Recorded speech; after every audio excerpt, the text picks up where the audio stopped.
Young India integrated residential schools పేరిట వేల కోట్ల రూపాయలు దండుకునేందుకు కాంగ్రెస్ మరో నాటకం ఆడుతుందని సంచలన ఆరోపణలు చేశారు మాజీ మంత్రి బీఆర్ఎస్ నాయకులు హరీష్ రావు. శంకుస్థాపన చేసింది లేదు, తట్టెడు మట్టి ఎత్తింది లేదు, నిర్మాణ వ్యయాన్ని కోట్ల రూపాయలు పెంచడం కాంగ్రెస్ పార్టీకే చెల్లిందని దుయ్యబట్టారు.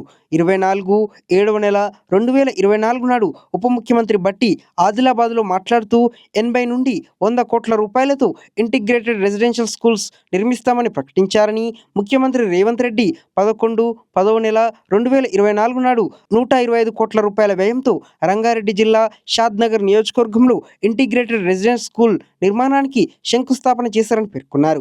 అలాగే వివిధ జిల్లాల్లో ఏర్పాటు చేసే ఇంటిగ్రేటెడ్ రెసిడెన్షియల్ స్కూల్స్ 2025 మే 2వ వారంలో 135 నుండి 150 కోట్ల రూపాయలతో టెండర్లు సైతం ఖరారు చేశారని పేర్కొన్నారు. కానీ మే 27, 2025 నాడు 20 స్కూల్స్ నిర్మాణానికి సంబంధించి 4,000 కోట్ల రూపాయలతో పరిపాలనా అనుమతులు మంజూరు చేస్తూ జీవో నెంబర్ 96 విడుదల చేశారని ప్రభుత్వాన్ని హరీష్ నిలదీశారు.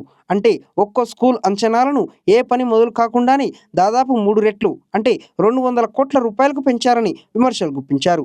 జలయజ్ఞం నుంచి రెసిడెన్షియల్ స్కూళ్ల వరకు అంచనాలను పెంచడం, కమిషన్లు దంచడం, ఇదే కదా కాంగ్రెస్ మార్క్ ప్రజాపాలన అంటూ ఘాటుగా ప్రశ్నించారు.